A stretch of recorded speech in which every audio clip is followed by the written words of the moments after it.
Приватизація державних підприємств. Держпідприємства – зло в усьому світі. Найкращий спосіб уникнути неефективності – продати їх. Приватизація є важливою складовою економічної трансформації країни, оскільки вона сприяє створенню конкурентно-спроможного та ефективного бізнес-середовища. Передача державних активів у приватні руки може призвести до залучення приватного капіталу та експертного менеджменту, що сприяє покращенню управління, інноваційному розвитку та підвищенню продуктивності. Держава, як власник, часто стикається із проблемами неефективного управління та бюрократії.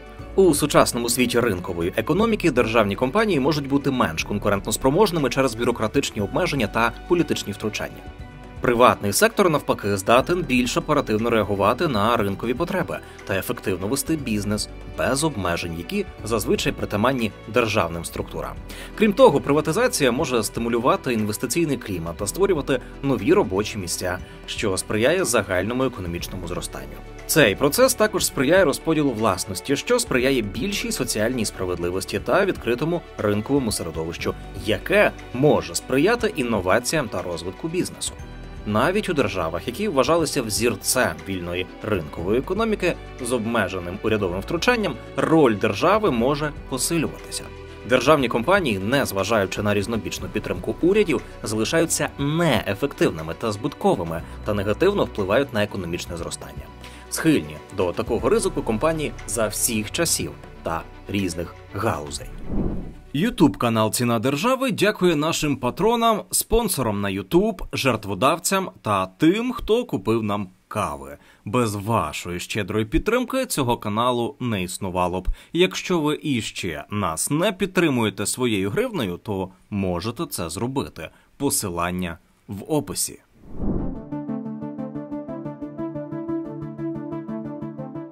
Union Pacific. Сполучені Штати Америки. 1865 рік.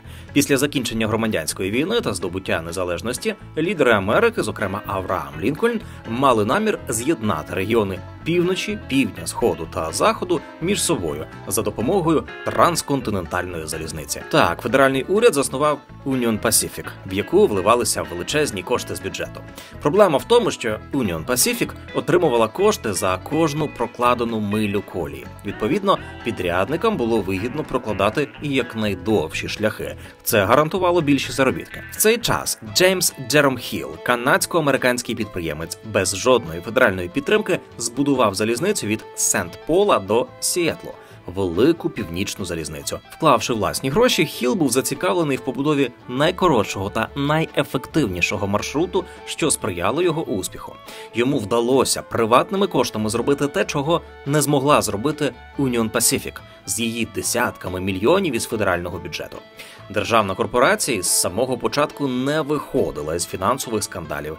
Кілька разів пережила банкрутство і мала перебудовувати значні відрізки колії через низьку якість будівельних робіт. Під час фінансової кризи 1893 року Union Pacific остаточно збанкрутувала. В чому різниця між цими двома компаніями? У мотивації. Ефективність та економічне зростання з'являються тоді, коли приватні підприємці ризикують власними коштами та несуть відповідальність за свої рішення. Державна підтримка і державна власність не завжди гарантують успіх і ефективність, як це продемонструвала велика північна залізниця, заснована Хіллом. Ця історія служить нагадуванням. Приватна власність більш ефективна за державну.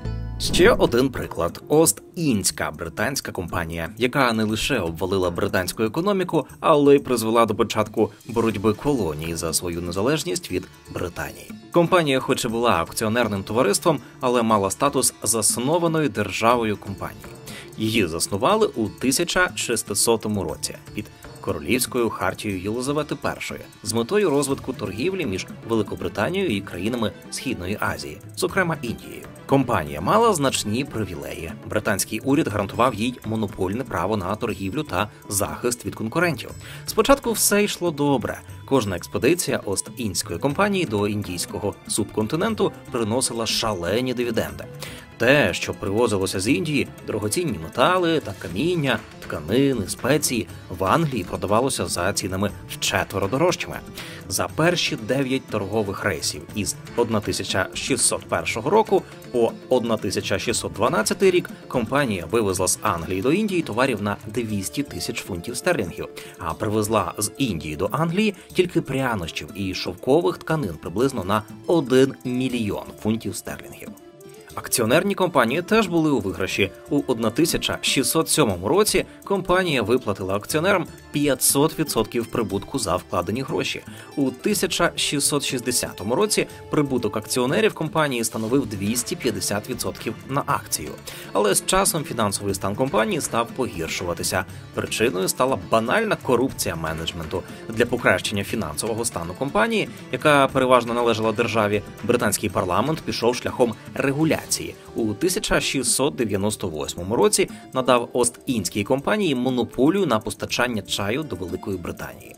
Але корумпованому керівництву компанії цього було мало. У 1721-му вони натиснули на парламент, щоб той поширив дію закону на північноамериканські колонії. Відтоді вони могли купувати чай лише у Британії. Зрозуміло, що ці дії британської влади, які перетворили Ост-Індську компанію на монополіста, разом із податковими маніпуляціями викликали невдоволення серед американських колоністів. Наслідком цих рішень став розквіт пропаганди. Французи та голландці почали нелегально ввозити до колоній контрабандний чай, набагато дешевший за британський. В результаті Ост-Індійська компанія, що і так мала фінансові труднощі, не могла розпродати свої запаси чаю. На складах залишалися 20 мільйонів тонн. У 1773 році компанія знову звернулася по допомогу до уряду з вимогою надати їм кредит в розмірі 1,5 мільйона фунтів, а також надати їм монопольне право ввозити чай безпосередньо до колоній та продавати його там без посередництва місцевих торгівців. Так, був прийнятий знаменитий закон про чай. Що було далі, добре відомо. Група колоністів, сини свободи, влаштували бостонське чаювання, викинувши великий вантаж чаю за борт торгового судна «Дартмут». З цього почалася американська революція та війна за незалежність північноамериканських штатів від Британії. Справи в Ост-Індської компанії йшли все гірше. 1857 року її загальний борг становив 55,7 мільйона фунтів. Оскільки всі роки свого існування компанія проникала в індійську політику, укладаючи альянси, щоб розширити свою присутність та створювала торгові представництва, факторії, до того часу в Індії вона перетворилася на державу у державі. Тому у першій половині 19 століття парламент поступово забирав у компанії і торговельні, і адміністративні привілеї. 1858 року, скориставшись індійським повстанням, британський уряд перебрав на себе повноваження компанії з управління Індією, обмежив монополію на торгівлю, приватне військо компанії включив до складу британської армії, а у 1873 році британська Ост-Індська компанія була ліквідована. Маємо ближчі приклади. Російський «Газпром». Газ для Росії завжди був зброєю та інструментом для шантажу інших держав. Влада в особі державної корпорації «Газпром» із самого початку існування використовувала свої експортні контракти як інструмент політичного тиску на міжнародних партнерів, в тому числі Україну. Газові війни регулярно відбувалися з Україною, що супроводжувалося зменшенням транзитних поставок для споживачів. Із 52,3 мільярда кубічних метрів у 2008 році до 7,8 мільярда кубічних метрів у 2015 році. При будівництві газопроводів керувалися політичною, а не економічною доцільністю. Той же «Північний потік» – газопровід із Росії до Німеччини через Балтійське море прокладався лише з однією метою – виключити Україну з ланцюжка доставки російського газу до Європи. Самі лише початкові інвестиції російського уряду в цей проєкт становили 7,4 мільярда доларів. Будучи елементом гібридної війни, він мав позбавити Україну близько 2 мільярдів євро щорічного прибутку від транзиту російського газу до європейських країн. Інша політична ціль проєкту для керівництва РФ – внести розкол у єдність членів Євросоюзу, запобігти зменшенню залежності країн Європейського Союзу від Росії та збільшити свою присутність у Європі. А потім був Північний потік-2, Турецький потік, що коштував Газпрому 7 мільярдів євро, Сила Сибіру, через який російський газ мав доставлятися до Китаю, а у березні 2023 року Путін назвав Силу Сибіру угодою століття.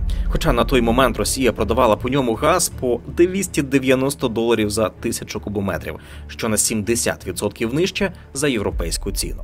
І Північний потік до Європи, і Сила Сибіру до Китаю – класичні приклади неокупних державних інвестицій у проєкти, які приносять величезні прибутки лише виконавцям, а держава залишається у мінусі.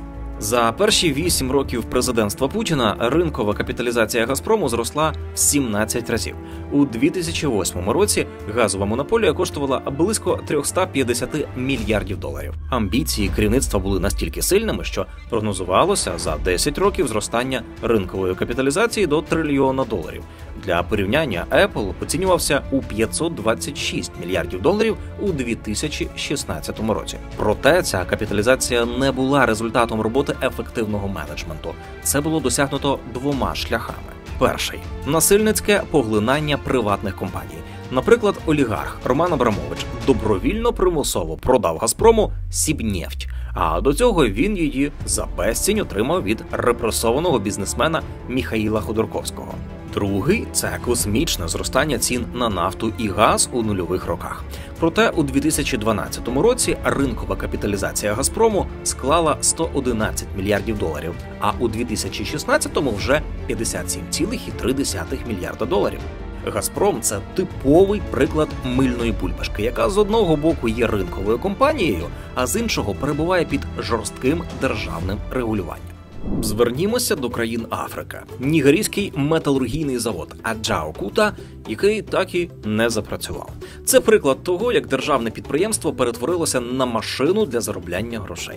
Щоправда, кошти отримувала не держава, а корумповані посадовці. Упродовж 4 десятиліть російські, німецькі та французькі технічні спеціалісти отримували мільярди коштів, намагаючись безуспішно запустити виробництво. 1975 року уряд Нігерії розпорядився збудувати сталеливарний комплекс, відомий як металургійний комбінат Аджао Кута. Передбачалося, що проєкт принесе безліч соціально-економічних переваг і збільшить виробничий потенціал країни. Нігерія багата на сировину, однак їй бракувало спеціалістів та обладнання для розвитку металургійної промисловості. З цією метою уряд підписав контракт із радянською компанією Тяжпромекспорт, і почалося велике будівництво. Невдачі почалися із самого початку. По-перше, комбінат побудували занадто далеко від сировинних родовищ. Через політичну нестабільність у країні та прострочення платежів будівництво не було завершено. Проте більшу частину виробничого обладнання змонтовано та створено відповідну інфраструктуру. У 1994 році Аджао Кута був готовий на 98%. Попри те, що він так і не виплавив жодної партії сталі, в нього досі вливають державні кошти. Так, за 44 роки на існування цього мертвого проєкту було виділено $10 мільярдів. У 2019 році на комбінат залучили іще $8 мільярдів додаткових державних субсидій, щоб добудувати ще 2% заводу, встановити відсутнє обладнання, замінити зношене та завершити залізницю та річковий порт. В останні десятиліття нігерійська влада неодноразово намагалася запустити завод.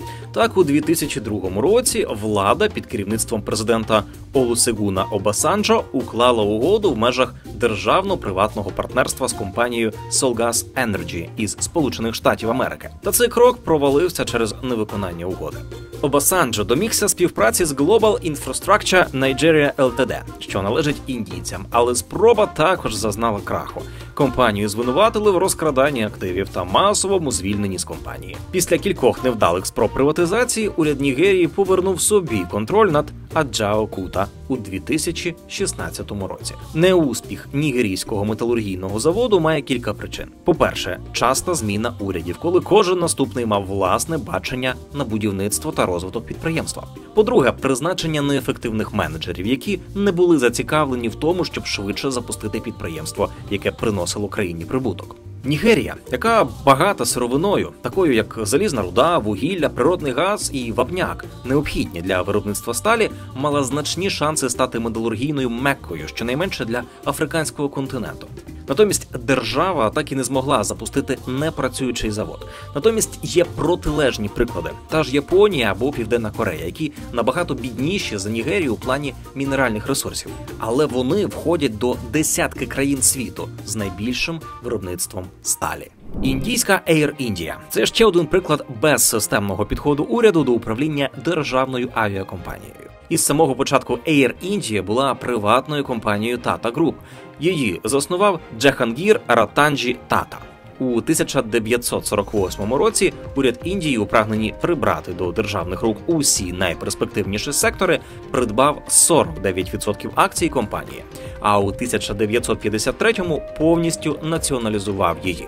В результаті одна із найбільших авіакомпаній світу з високими стандартами послуг швидко перетворилася на збиткову. Проблеми почалися з 1970-х, а за 18 років компанія мала збиток на 23 мільйони доларів. Уряд намагався зарадити ситуації, переорієнтувавши авіапарк на вантажні перевезення. У розпорядженні Air India було 27 літаків, попри наявність близько 90 маршрутів. Така обмеженість авіапарку призвела до падіння доходів. В 2007 році збитки зросли майже до $1 мільярда, коли Air India об'єднали з Indian Airlines, яка також була збитковою, в єдину Air India Limited. У 2009 році компанія продала декілька своїх літаків, але це не врятувало її. До 2011 року Air India накопичила борг вже у розмірі $5,3 мільярдів і збиток у розмірі $2,8 мільярдів. Уряд шукав інших шляхів. Придбав майже 70 літаків. Частину рейсів було передано стороннім компаніям.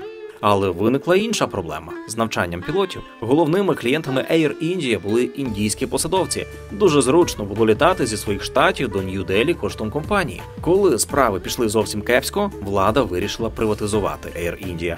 Але цей процес заблокували окремі політики, які звикли користуватися зручним повітряним таксі.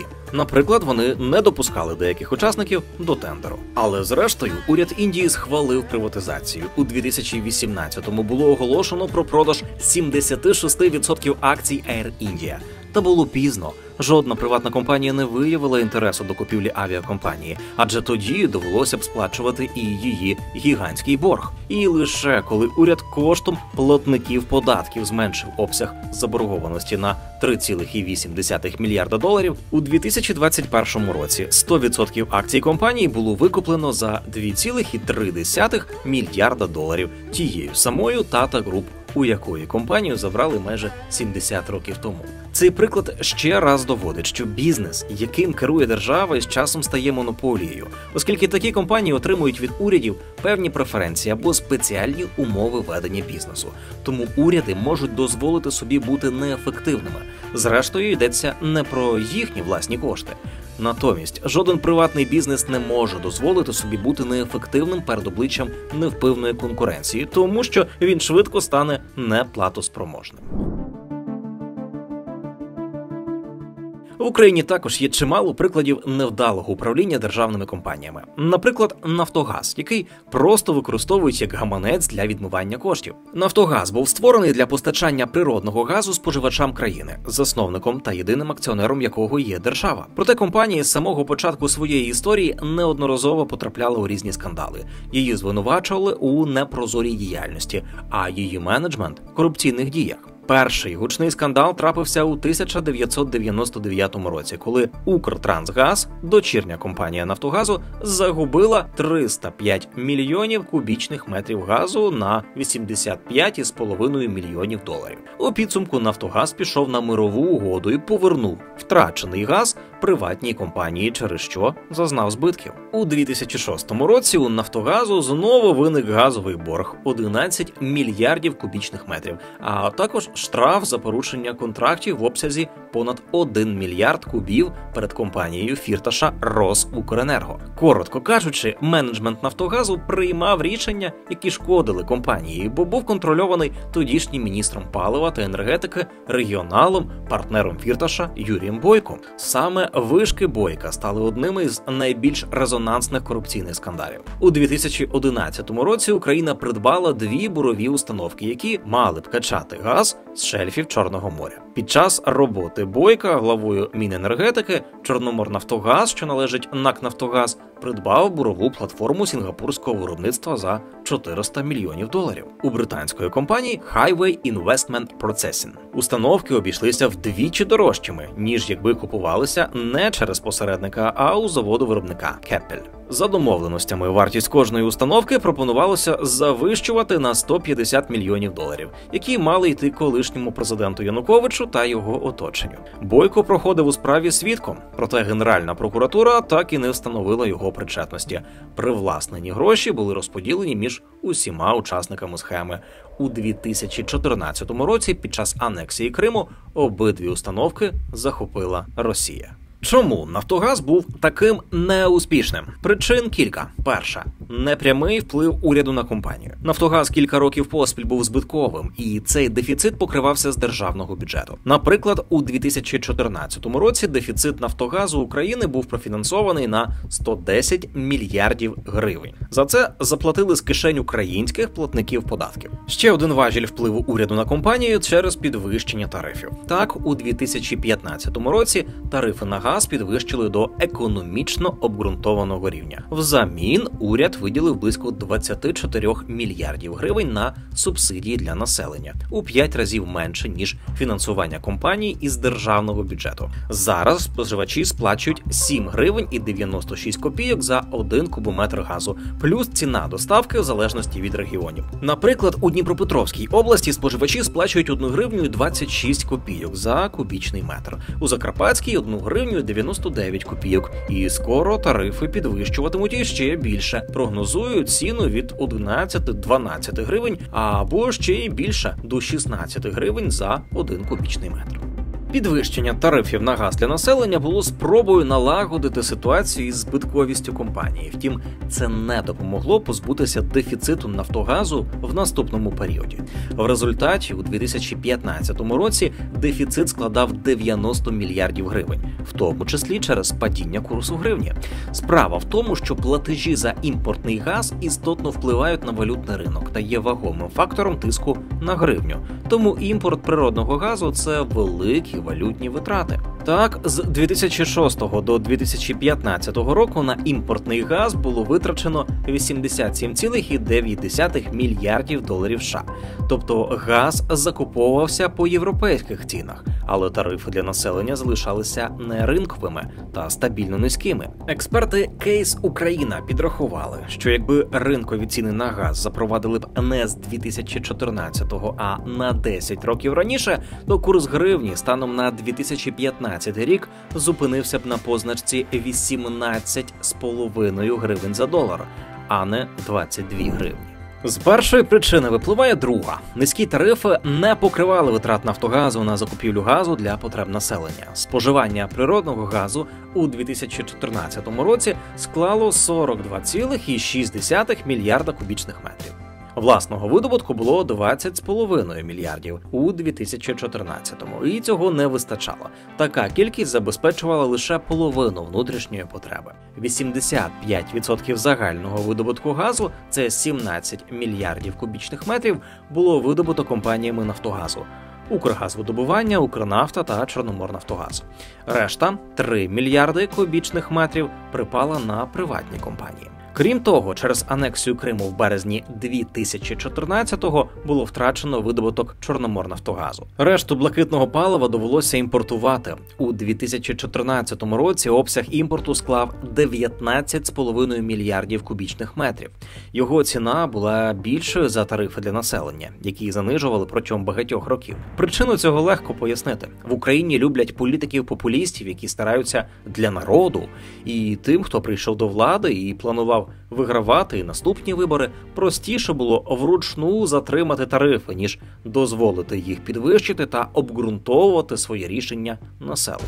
В результаті «Нафтогаз» накопичував збитки через цінову різницю. Ще один фактор – різниця в цінах для населення та промисловості. Не секрет, що звичайні споживачі платять за газ менше, ніж підприємства. 2015 року цінова диспропорція була рекордною. Бізнес платив 8 тисяч гривень за 1000 кубометрів.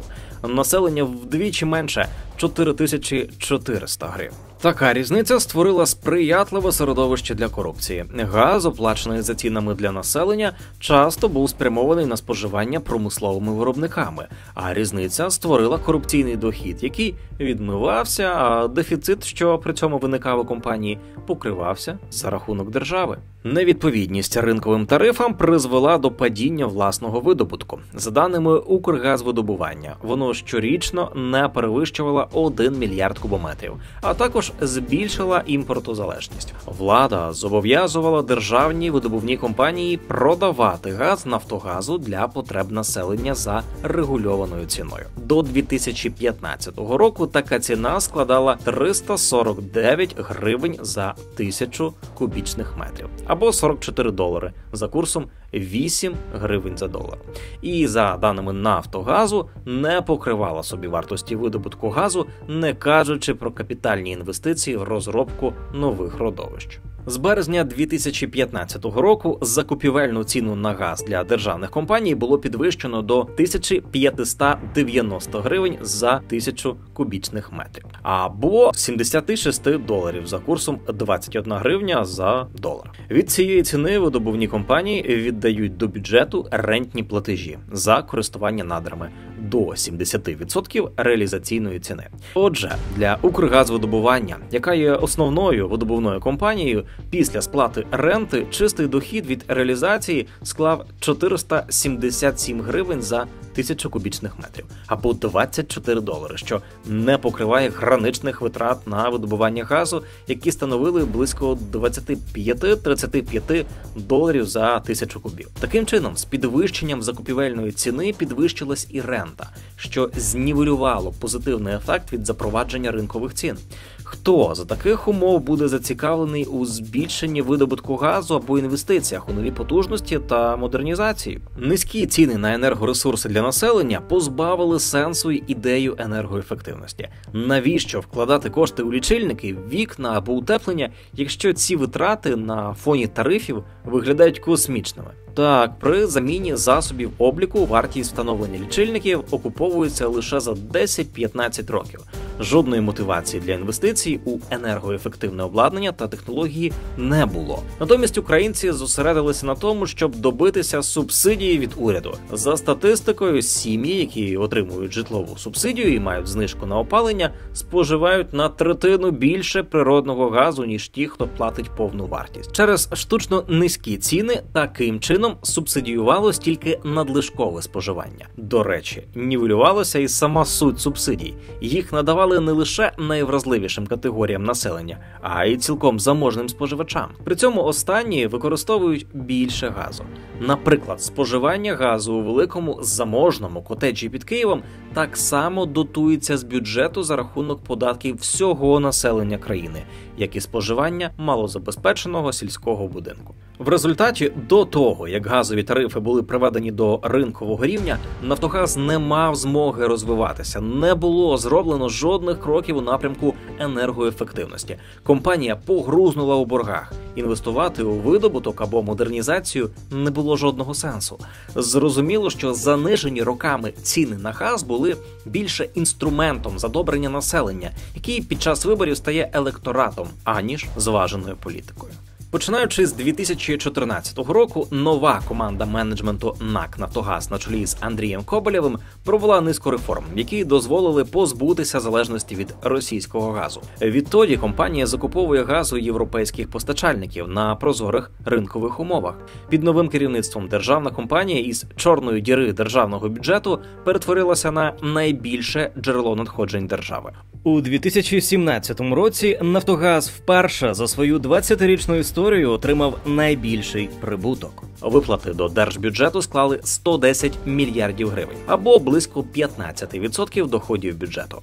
А у 2018 році підприємства, які входять до групи «Нафтогаз», сплатили до державної скарбниці 138,6 мільярдів гривень, забезпечивши близько 19% доходів бюджету України. Тут треба окремо зазначити, що перемога в арбітражних провадженнях проти «Газпрому» у Стокгольмі стала головним фактором прибутковості групи у 2017 році. Однак після президентських виборів і приходу команди Зеленського до влади почалися зміни керівництва «Нафтогазу». Андрія Коболєва замінили на Юрія Вітренка, який до того очолював Міністерство енергетики. Тут повною мірою проявилася інституціональна слабкість корпоратизації в Україні. При тому, що на цій реформі особливо наполягають західні партнери. Якщо у 2018 році тариф на газ для населення становив 6 гривень і 96 копійок за кубічний метр, наступного 2019 року вже 8 гривень і 55 копійок. То з 18 січня 2021 року уряд ухвалив рішення про замороження тарифів на період дії карантинних обмежень через COVID-19. Ціну знизили до 6 гривень і 99 копійок за кубометр газу та не більш як 1 гривні і 79 копійок за його постачання. В цей період Європа занурилася в енергетичну кризу, спричинену, зокрема, із зниженням пропозицій через обмеження поставок з Росії. Ціна на газ у 2021 році на європейських біржах підскочила аж до $2000 за 1000 кубометрів. Так, тарифи – це питання до держави, а не державної компанії чи наглядової ради з топ-менеджменту. Але якщо попереднє керівництво мало з цього питання чітку позицію та провадило інформаційно-роз'яснювальну роботу, то нове мовчазно спостерігало за рішеннями влади. На цьому тлі українська влада заявила, що ціна газу для населення не зросте, так само, як і тарифи на опалення. Серед європейських держав Україна має одні з найнижчих цін на газ для побутових споживачів. У 2021 році 7,59 євро за гігаджоуль. На противагу у сусідній Польщі 10,45 євро за гігаджоуль. Чи Угорщині 8,52 євро за гігаджоуль. Тобто, подорожчання газу у Європі на звичайного українця не вплинуло. Могло б вплинути, якби «Нафтогаз», як і у попередні роки, керувався принципом ринкового ціноутворення. Але відбулося навпаки. Влада, замість того, щоб заробити на подорожчанні газу в умовах сприятливої цінової кон'юнктури, гарантувала тарифну стабільність у суспільстві. Під час виборів ми завжди чуємо, що прийдешня влада обіцяє знизити тарифи, оптимізувати комунальні витрати для населення. Проте це ніщо інше, як прямий вплив на державні компанії заради своїх політико-електоральних цілей. Можливо, у короткостроковій перспективі ці методи дозволять політикам досягти своїх цілей. Проте вони ставлять хрест на корпоративній реформі управління. Знову ж таки, в умовах, коли у тебе є контрольоване і лояльне керівництво на державному підприємстві, набагато простіше для уряду провадити йому регуляторну політику, ніж би це було у стосунках із приватним бізнесом. Наведемо приклад норвезької нафтовидобувної компанії Equinor. Компанія, хоч формально і має статус State-Owned Enterprise, але є акціонерним товариством, де 67% у власності держави, а решта 33% торгуються на фондовій біржі Осло та Нью-Йоркській фондовій біржі з їхніми жорсткими вимогами до звітності та прозорості. Негативні новини компанії обвалюють акції, тоді як позитивні підвищують їхню ціну. Це приклад того, як неправильні управлінські рішення в компанії відображаються на їх вартості. Так, це приклад того, що державна компанія може бути ефективною за правильного корпоративного управління. Однак, по-перше, це можливо лише якщо твоя країна знаходиться на 4-му місці у світі в рейтингу сприяння корупції. По-друге, це коли уряд вручну не контролює тарифи для населення. Одеський припортовий завод. ОПЗ – потужне хімічне підприємство України, яке стало символом бездарності державного управління. За останні роки завод працював нестабільно, з простоями та зупинками виробничих потужностей. Він хронічно збитковий, причому керівництво пояснює кепські фінансові показники не недолугим управлінням, а високою ціною газу в Україні та низькою вартістю продукції на світовому ринку. ОПЗ регулярно потрапляє в різні корупційні скандали. Так, у 2015-му його запідозрили у схемі з відмиванням коштів. Нібито ОПЗ продавав мінеральні добрива підприємству нижче ринкової ціни, а ті своєю чергою перепродавали іноземцям за ринковою вартістю. Фактичне постачання забезпечував Одеський припортовий завод, який в результаті недоотримував дохід у 93,3 мільйона гривень. Ну а чому ні? Чи міг би допустити приватний власник втрату таких коштів? Звісно, ні. А тут державні кошти, їх не шкода. Через значну кредиторську заборгованість Одеський припортовий змушений отримувати сировину за давальницькою схемою. Тобто приватні компанії постачають заводу природний газ, а він переробляє його на добрива, які потім повертає замовнику. За цією схемою постачальник стає власником газу та добрив. ОПЗ не платить за газ, а гроші отримує лише за його переробку. В період президентства Віктора Януковича його політичний соратник, олігарх Дмитро Фірташ, отримав неформальний контроль над ОПЗ. У 2013 році у заводу виник борг перед кіпрською Озчем Холдинг Дмитра Фірташа, коли компанія була єдиним постачальником природного газу на завод. Його компанії постачали на завод російський газ за завищеною ціною, викуповуючи готову продукцію значно дешевше її реальної вартості. Озчем продавала ОПЗ газ по $430 за 1000 кубічних метрів, а купувала газ у російського Газпрому по $265 за 1000 кубів. Далі вироблені на ОПЗ добрива інша компанія викуповувала по ексклюзивних контрактах за заниженою ціною. Так, швейцарська компанія NF Trading AG Фірташа стала єдиним покупцем продукції заводу. Компанії олігарха в період із 2012 по 2013 роки могла заробити на перепродажі газу в Україні $3,7 мільярда. В результаті у 2013 році, коли компанії Фірташа почали активно співпрацювати з ОПЗ, збиток заводу виріс до $1,14 мільярда гривень. Окрім того, ОПЗ заборгував Озчем за поставки газу $193 мільйони плюс відсотки. Стягнути борг намагалися через суди. Справа дійшла до арбітражного інституту торгової палати Стокгольма, який у 2016-му присудив стягнення близько $250 мільйонів з ПАТ Одеський припортовий завод на користь Озчем. Суд міста Южний Одеської області ухвалив рішення про примусове стягнення цього боргу. Проте Верховний суд України визнав, що ОПЗ може не виконувати рішення стокгольмського арбітражу. Домагатися стягнення боргу за рішенням арбітражу можна в тих країнах, де розміщується майно підприємства або його філія. Активи ОПЗ зосереджені в Україні. Одеський припортовий завод постійно фігурує в списках крупних об'єктів приватизації, але вже понад 14 років його ніяк не можуть продати. У 2009 році ОПЗ продали за $625 мільйонів Ігорю Коломойському. Але тодішня прем'єр-міністр України Юлія Тимошенко скасувала конкурс, звинувативши учасників у змові для зниження вартості активів заводу. Наступного разу уряд і фонд держмайна повернулися до питання про приватизацію ОПЗ тільки через 7 років. У 2016 році підприємство передано у фонд державного майна за програмою великої приватизації. На продаж виставляли двічі. Спочатку за $13,175 мільярда гривень, або це $503 мільйони, а потім набагато дешевше за $5,16 мільярдів гривень, тобто за $168 мільйонів. Обидва конкурси провалилися, оскільки інтересу потенційних покупців така пропозиція не викликала. В чому ж проблема, що приватні інвестори сахаються від ОПЗ як чорт від ладану? Причин кілька. По-перше, процес приватизації надмірно політизується. Як і у випадку із заниженням тарифів, політики, намагаючись сподобатися виборцям, із року в рік дають публічні обіцянки продати завод за космічні суми – $1 мільярд або навіть $2 мільярди.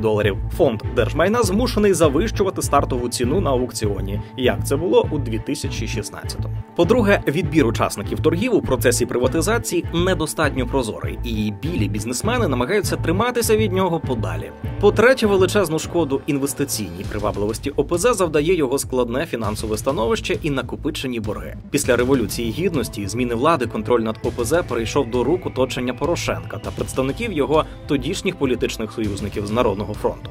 Фінансовий стан заводу погіршувався, і для продовження його роботи Кабмін зобов'язав «Нафтогаз України» постачати газ на ОПЗ. В результаті в заводу виник борг перед «Нафтогазом» у 1,5 мільярди гривень. На додачу ОПЗ заборгував «Укртрансгазу» та «Укргазбанку». Сумарно борги сягають 10,3 мільярдів гривень. І доки не буде вирішено питання заборгованості ОПЗ, годі й сподіватися, що сюди прийде інвестор. Нещодавно одеський припортовий фігурував ще в одному скандалі. Виявилося, що його керівництво задіяне у злочинній організації з відмивання коштів. Колишній голова фонду держмайна Дмитро Синниченко домігся обрання лояльних членів наглядової ради ОПЗ, які погодили призначення директором заводу учасника злочинної організації. За весь час контролю над ОПЗ впродовж 2019-2021 років із підприємства було виведено понад 2 мільярди гривень. Сьогодні через воєнний стан потужності Одеського припортового заводу повністю законсервовані, що стало ще одним фактором, який унеможливлює його приватизацію або принаймні відтерміновує цей процес на невизначений термін. Ще один проблемний кейс – державна компанія «Київміськбуд» – один із найбільших державних забудовників. Він цікавий тим, що це приклад комунальної власності, тобто державна власність неефективна ані на рівні держави, ані на рівні громад. На 80% вона належить громаді Києва. Втім, вона стала заручницею державних тендерів. Велика частина її виручки залежить саме від держзамовлень. Так, у 2019-му «Київміськбуду» передали недобудовані об'єкти компанії «Укрбуддевелопмент». Проте холдинг затримує будівництво, постійно шукаючи джерела фінансування. Наразі середня затримка з введення в експлуатацію будинків, які зводить «Київміськбуд», становить 17 місяців. Чистий прибуток компанії з 2016-го знизився, а з початком війни упав і рівень продажів, що вплинуло на прибуток підприємства. Але у «Київміськбуді» цим особливо не переймалися, адже знали, що у них є фінансова подушка у вигляді міського бюджету. Тому нібито через вичерпані резерви забудовник звернувся до Київської міськради з проханням дофінансувати їх на 1 мільярд гривень. Інтереси «Київміськбуду» лобіювало і Міністерство фінансів, домагаючись добитися державних гарантій на добудову 18 об'єктів, раніше переданих від «Укрбуду». Їхня сума складала 1,9 мільярди під 0,5% річних.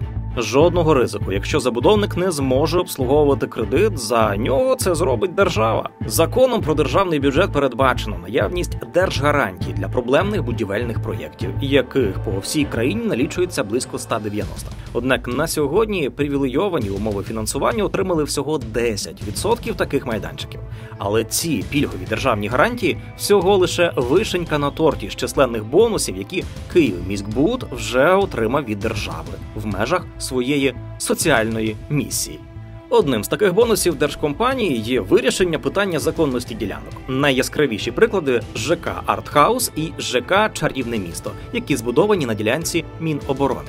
Відомство судилося з «Укрбудом» за дозвільну документацію на ці об'єкти. Однак щойно добудову передали «Київміськбуду» і Кабінет міністрів України зобов'язав Міноборони утриматися від судових процесів, а забудова була легалізована. Окрім цього, «Київміськбуд» проводив списання боргів по пайових внесках на суму 19 мільйонів гривень.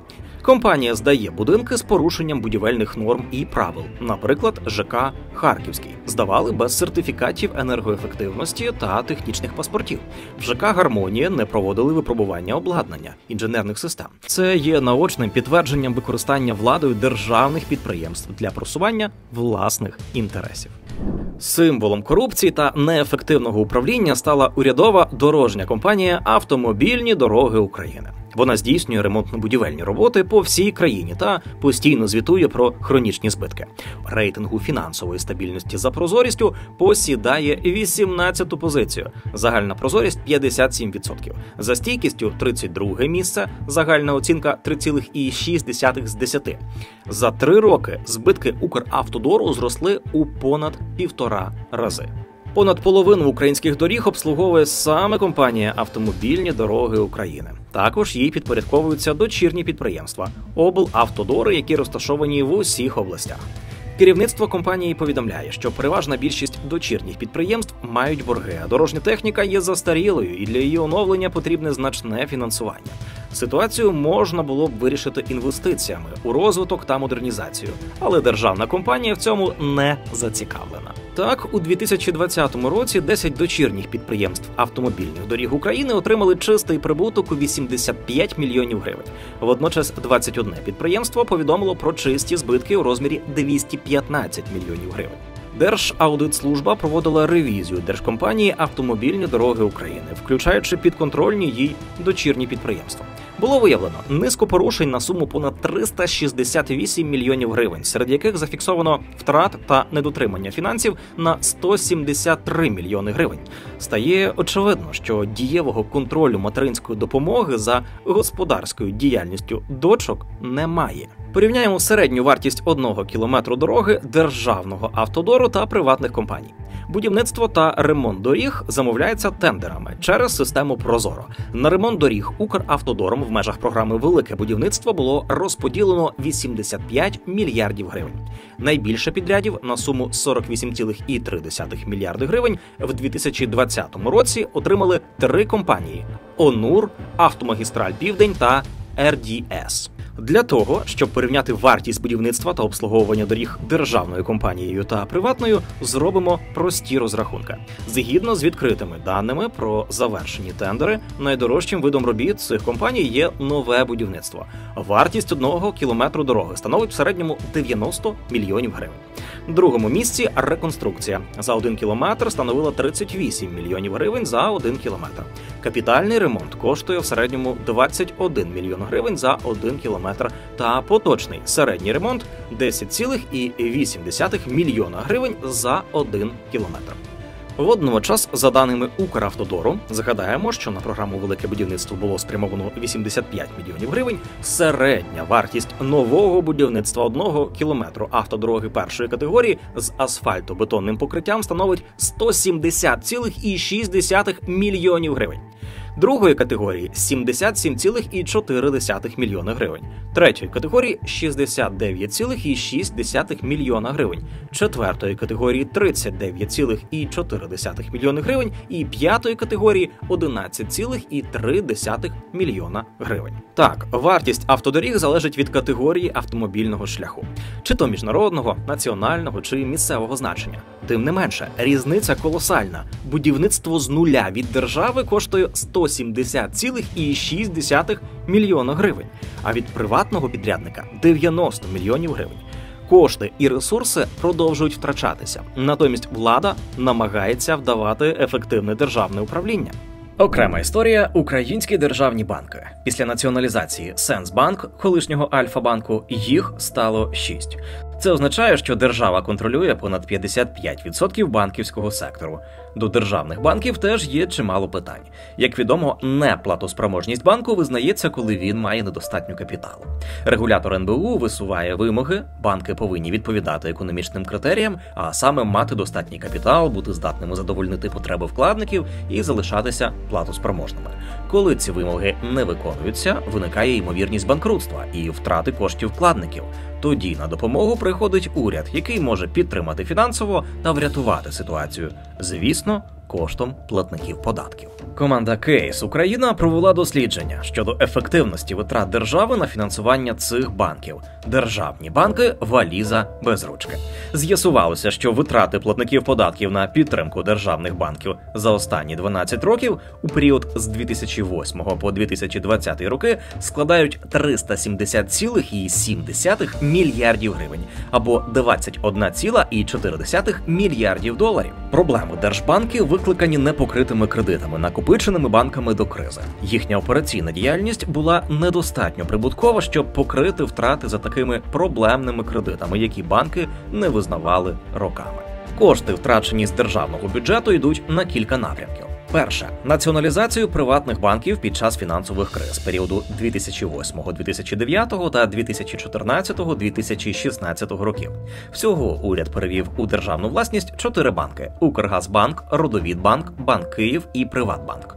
Усього 172,3 мільярда гривень або 7,9 мільярдів доларів.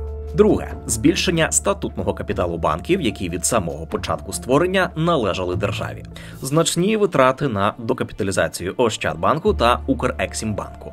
Це 101 мільярд гривень або 7,7 мільярдів доларів. Витрати на обслуговування цінних паперів, облігацій внутрішніх державних позик, за рахунок яких було здійснено допомогу банкам – 97,3 мільярда гривень або 5,7 мільярда доларів. Якби держава не витрачала гроші на їхню фінансову допомогу, вони змушені були б припинити роботу через великі накопичені збитки, які виникли в результаті сумнівних рішень власників, менеджерів банків та свого часу бездіяльності Національного банку України як регулятора. Хто компенсував ці збитки? Українські платники податків. У розрізі банків найдорожче платникам податків обійшовся Приватбанк. На збільшення його капіталу після націоналізації для того, щоб банк продовжив роботу на ринку, було витрачено 155,4 мільярда гривень. Це 5,8 мільярда доларів. Дивіденди, які державні банки сплачують державі як акціонеру, компенсують лише невелику частину витрат на підтримку фінустанов. Із 273,4 мільярдів гривень, витрачених на прямі вливання держави у капітал банків, у вигляді дивідендів державний бюджет у період із 2008 по 2021 рік отримав 59,1 мільярда гривень, або 21,6% від витрат на них. До того ж, майже всі ці дивіденди – це дивіденди Приватбанку, сплачені в період з 2019 по 2021 рік. Проте ця сума втричі менша від витрат держави, пов'язаних з націоналізацією цього банку. Навіть якщо Приватбанк збереже виняткову прибутковість, яку він демонструє останні 3 роки, повністю компенсувати витрати, пов'язані з його націоналізацією, малоймовірно менш як за 14 років, з урахуванням зміни вартості грошей в часі через інфляцію. Одним із наслідків масштабної підтримки держбанків є розширення присутності держави в банківському секторі. Після націоналізації приватних банків на державні установи припадає близько половини чистих активів та понад 60% вкладів банківської системи. Це створює можливість державі використовувати банки для вирішення власних поточних проблем. Наприклад, фінансування дефіциту бюджету чи кредитування проєктів підтримки урядових ініціатив, які не є прибутковими, але політично значущими. Так, у 2004 році для фінансової підтримки інвестиційних проєктів було створено Український банк реконструкції та розвитку. Він мав стати основним механізмом кредитування стратегічних галузей української економіки, але не досягнув жодних успіхів і у 2016 році був проданий китайському інвестору. Крім того, уряд використовував державні банки для досягнення вузьких політичних інтересів чи посадових зловживань. Державний Ощадбанк неодноразово мав проблеми з поверненням кредитів, які видавалися політично пов'язаним бізнесом. Можна згадати і підтримку збиткових державних підприємств. У період з 2008 по 2010 державні Ощадбанк та Укрексімбанк активно кредитували раніше згаданий Нафтогаз, що був збитковим. Це зникровило сам Ощадбанк. Відомі також випадки втягування Ощадбанку у схеми незаконного збагачення чи здійснення масових виплат населенню з ініціативи окремих політиків. Ось додаткові аргументи, які доводять, що державні банки найбільші та найменш ефективні. Держбанки менш схильні кредитувати бізнес і населення, аніж приватні та іноземні. Співвідношення чистих кредитів до депозитів у держбанків вдвічі нижче, аніж у приватних та іноземних. Держбанки мають нижчу операційну ефективність, ніж приватні та іноземні, та приносять акціонерам меншу дохідність. Непрацюючих кредитів найбільше у тих банках, які контролює держава. На даний момент підтримка державою своїх банків обмежується тим, що їх заливають грошима. Кошти, які банки отримують від платників податків, дозволяють їм триматися в межах нормативів. Однак така підтримка нагадує латання дірок і не вирішує довгострокових проблем. З 3 банків, націоналізованих 2009 року, один у підсумку все одно покинув ринок під час кризи 14-16 років. Ще 2 держава врятувала новими, істотними вливаннями капіталу.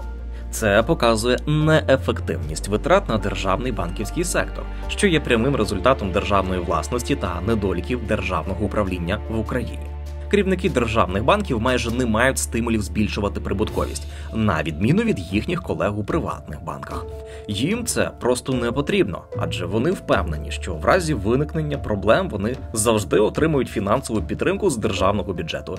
І якщо політика уряду не зміниться, витрати держави на банки надалі зростатимуть. Давайте проаналізуємо, у яку суму державі обходиться утримання своїх підприємств. Протягом перехідного періоду 1988-2008 років у країнах Центральної та Східної Європи відбулася масова приватизація, яка принесла дохід на суму 240 мільярдів доларів США.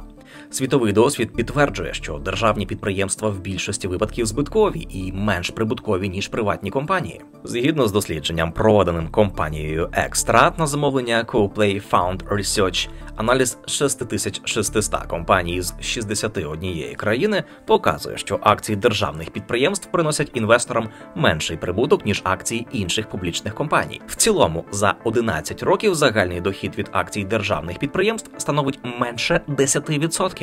Натомість акції компаній із широкою структурою власності принесли інвесторам майже 50% прибутку. В Україні у 2020 році, це останні наявні дані, із 3343 держпідприємств, сюди ще не включено тисячі підприємств у власності місцевих органів влади, лише 947, тобто 28%, приносили хоч якийсь прибуток до державного бюджету. Решта працювали в нуль або ж були збитковими. Загальні активи всіх держпідприємств – це 1,7 трильйона гривень. Загальний збиток – 51 мільярд гривень. Виникає логічне питання – чи варто утримувати більше 3000 підприємств за гроші платників податків, за кошти українського народу? Як влада використовує державні підприємства? З наведених вище даних вже зрозуміло, що держава, як правило, є поганим власником та менеджером. Державна власність – це власність чиновників, які мають вплив на їхнє управління. Державні компанії ніколи не мають нормальної мотивації робити щось дійсно ефективне, адже ризикують не власними грошима, а чужими – бюджетом держави, коштами платників податків. Врешті, чиновники переслідують свої власні інтереси або інтереси тієї політичної сили, яка їх призначила. Стимули покращувати загальне інституційне середовище теж обмежені, оскільки єдиний інвестор – держава. Управління не працює на належному рівні. Влада може в будь-який момент змінити рішення на свою користь. Відтак посилюється пряме державне втручання у питання, що впливають на економічний розвиток. Так сталося із згаданим раніше «Нафтогазом», коли запровадили держрегулювання ціни на газ для населення під час карантину по 6 гривень і 99 копійок за кубічний метр. Звісно, країни Європи в цей час також реагували, але по-своєму. Ірландія запровадила 30% податкову знижку на тепло та електроенергію для населення. Польща знизила ставку ПДВ на продовольчі товари та добрива до 0%, а на природний газ із 23% до 8%. Чехія скасувала ПДВ з тарифів на газ та електроенергію. Україна ж не пішла європейським шляхом зниження податкового навантаження, рентної плати на видобуток чи державне субсидіювання, а обрала курс на фіксацію цін. У результаті обрані урядом неринкові механізми зберегли рейтинг діючої влади, але не змогли захистити населення під час кризи, і виникла загроза скорочення власного видобутку та посилення імпортозалежності країни. Відтак, висновок напрошується сам собою. Ключове рішення – приватизація. Отже, ми навели переконливі аргументи, чому держава завжди програє комерційно в конкуренції з приватним сектором. Тому успішною стратегією буде розпродаж усього, крім соціально значущих підприємств. Україна має досвід у приватизації державних компаній. Реформа стала одним з найскладніших перетворень в Україні. На жаль, провести приватизацію успішно завадив погано продуманий процес, який був нерозривно пов'язаний з політикою та корупційними інтересами. Із самого початку ідея полягала в переданні колишнього державного майна приватним особам, створивши таким чином клас приватних власників. Після розпаду Радянського Союзу державні підприємства контролювалися безпосередньо урядом. Усі активи належали державі, отже, приватної власності як такої не було. Україна не мала ні законодавчої бази, яка б регулювала приватну власність, ані інститутів, які б їх підтримували чи забезпечували. Україні не було жодної інфраструктури ринкової економіки. Тому масова ваучерна приватизація 1990-х відбулася в сумнівний спосіб і сприяла не розвитку приватних підприємств, а закріпленню позицій класу олігархів. Протягом 1990-х років було продано понад 60 тисяч державних підприємств за штучно заниженими цінами. В результаті ті, хто урвав собі за безцінь державні активи, згодом перетворилися на касту, а переважна більшість українців залишилися поза процесом. Усе це залишило по собі відчуття несправедливості. Проте були й успішні приватизаційні кейси. Наприклад, Криворіжсталь стала прикладом найпрозорішої приватизації в історії незалежної України.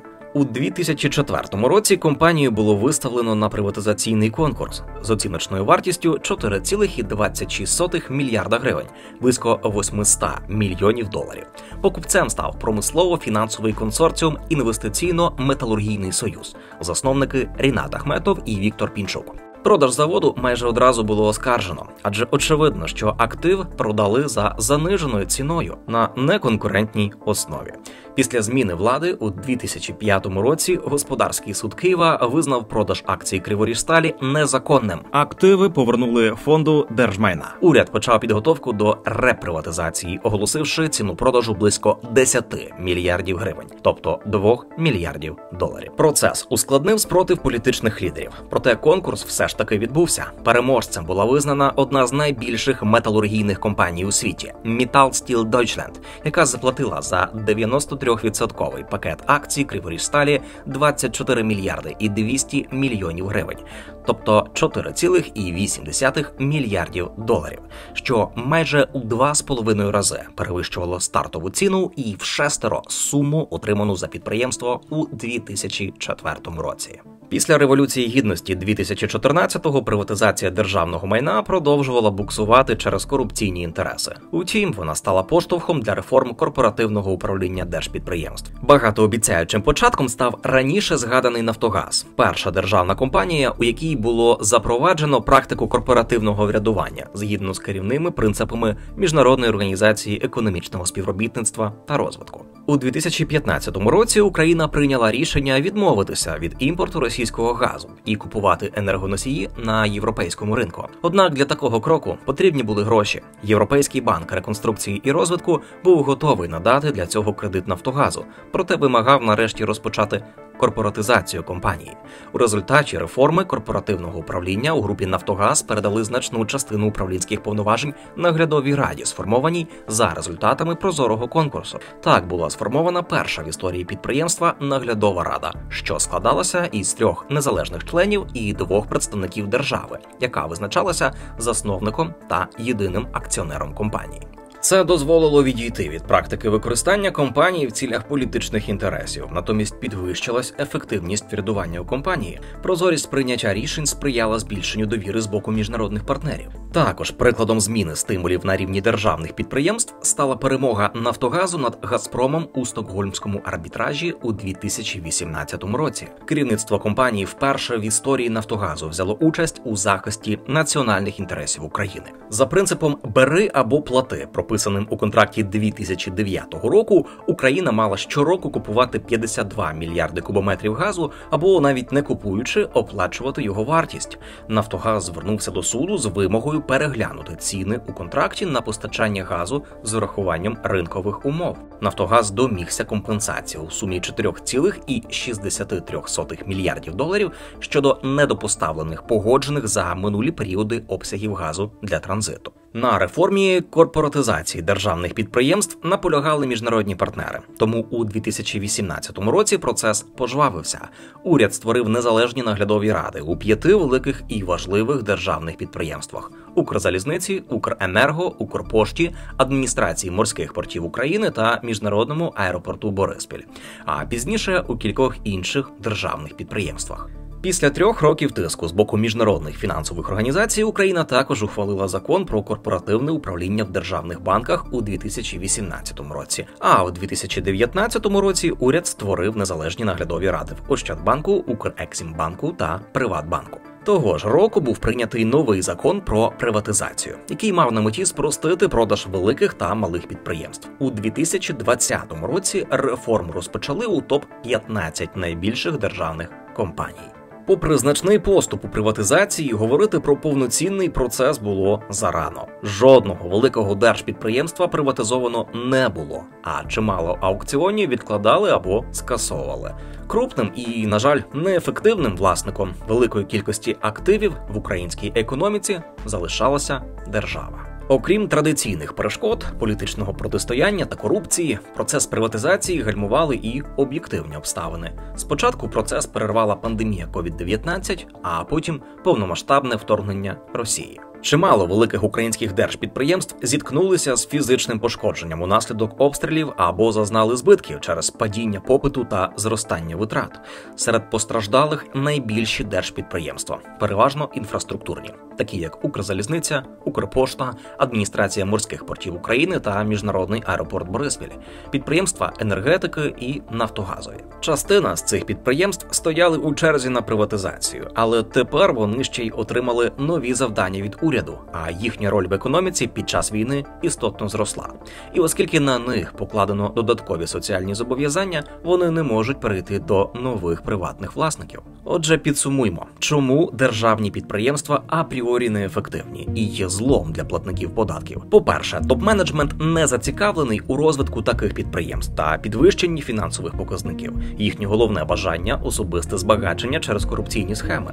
Цей процес толерують чиновники, у чиєму підпорядкуванні перебувають ці підприємства, адже вони також на цьому збагачуються. Наприклад, на закупівлях за завищеними цінами через наближених постачальників та продаж готової продукції за заниженими цінами. По-друге, існує велика спокуса будь-якого керівництва країни використати державне підприємство в своїх політичних цілях. Наприклад, штучно утримувати тарифи на комунальні послуги на рівні далекому від ринкового. По-третє, призначення на керівні посади державних підприємств відбувається непрозоро і за попередніми домовленостями і має свою ціну у прямому та переносному сенсі.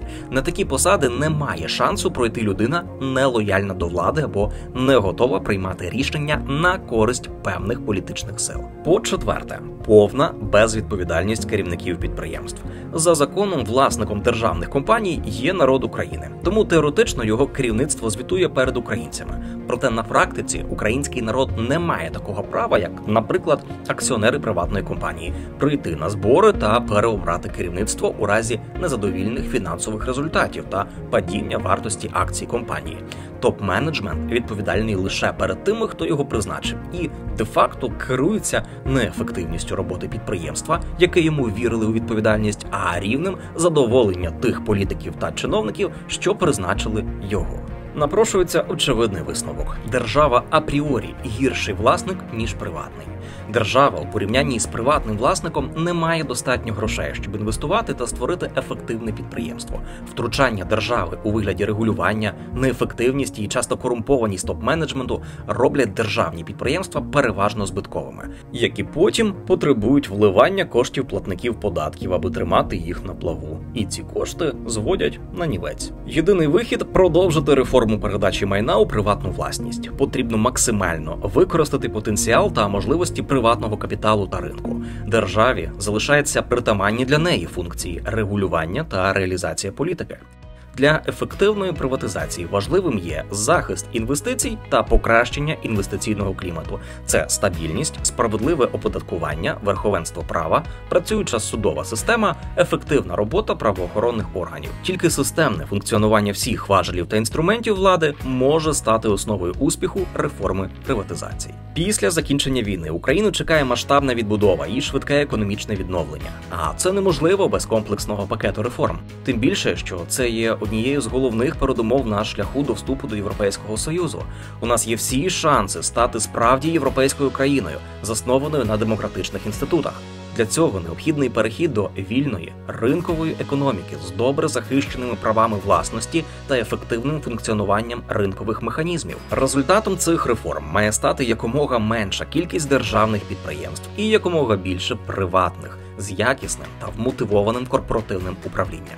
Кейс Україна підготував звіт «Економічні пріоритети післявоєнного відновлення», в якому ми запропонували наступні рекомендації на повоєнний час. Перше – приватизація. Одразу після перемоги. Післявоєнне відновлення України створює напрочуд сприятливі передумови для сміливої приватизації. Як вже було сказано, роль державних підприємств підсилилася під час війни. І тепер держава повинна визнати, що в післявоєнній економіці більшість функцій має перейти до приватних компаній. Звісно, у держави може виникнути спокуса залишити у своїх руках енергетичні та інфраструктурні державні підприємства.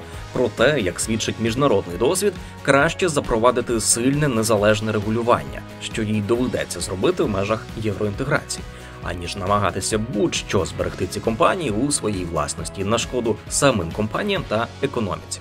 Україна має унікальний шанс продати великі пакети акцій Нафтогазу, Укренерго, ЦОУ, Енергоатому, Укргідроенерго, Укрзалізниці та Укрпошти. Така кількість державних банків також не потрібна, тому варто продати Приватбанк, Ощадбанк, Укрексімбанк та Укргазбанк. У кращому разі можна перепрофілювати один з них у банк розвитку, який фінансуватиме суспільно важливі приватні ініціативи. Друге – корпоративне управління. Реформа корпоративного управління так і не була завершена навіть для 15 найбільших державних підприємств і навіть не розпочалася для муніципальних. Вони повинні бути корпоратизовані. Для цього мають бути створені незалежні наглядові ради і повноцінна екосистема навколо цих рад. Внутрішній аудит, комплаєнс, управління ризиками. У будь-якому випадку приватизації державної власності, повної чи часткової, для залучення капіталу знадобиться надійне корпоративне управління. Зокрема, навіть якщо компанія повністю належить державі, якісне корпоративне управління дозволить їй залучати фінансування без державних гарантій, зменшуючи навантаження на державний бюджет. Третє. Фонд національного багатства. Усе вище зазначене потребує міцної інституційної бази. Тому найкращим варіантом для України є створення централізованого органу власності – Фонду національного багатства. Спроби створити щось подібне були у 2019-2020 роках, але вони були невдалими, начебто через пандемію COVID-19. Фонд повинен бути захищений від політичних втручань, підзвітний парламенту і має управляти держпідприємствами та активами таким чином, щоб максимально збільшити їхню вартість до моменту, коли їх можна буде приватизувати. Звісно, за один день реалізувати це неможливо. Однак стратегічний вибір можна зробити і оголосити вже зараз, за умови відповідної підготовки щойно закінчиться війна, а горизонт планування стане виднішим. Ціна держави дякує Дмитрові Яблоновському за експертні консультації, які ми використовували при підготовці цього відео. Це відео було створено завдяки підтримці Atlas Network. Думка авторів відео не обов'язково має збігатися із Atlas Network. Підтримайте поширення якісного україномовного відео від ціни держави. Підпишіться на канал, залиште коментар під відео та поставте вподобайку.